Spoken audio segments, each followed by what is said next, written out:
Dans le paisible village de Ndiaré, la beauté de Keba, un jeune homme à la peau d'ébène lisse comme la nuit et aux yeux d'un vert ensorcelant, était devenu une légende.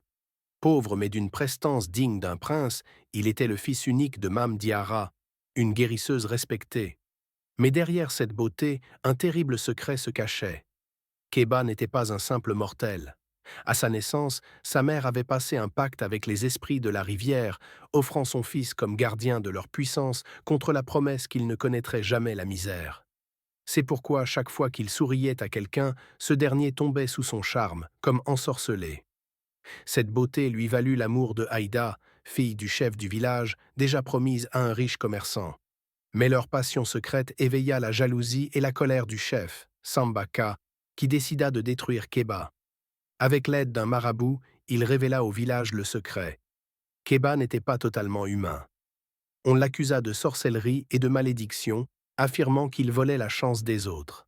Trahi par ceux qu'il aimait, Keba s'enfuit dans la nuit pour rejoindre la rivière des esprits. Mais les esprits refusèrent de l'accueillir. Tu as oublié ta mission. Tu t'es laissé emporter par l'amour des mortels. Désespéré, Keba retourna affronter son destin. Alors que le village allait le lapider, Haïda se jeta devant lui, déclarant son amour publiquement.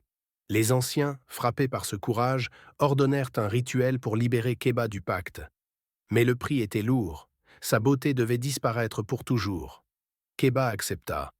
Le lendemain, il était méconnaissable, un simple jeune homme, sans éclat ni charme surnaturel.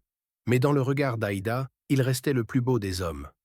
Le village, touché par ce sacrifice, l'accueillit enfin comme l'un des siens.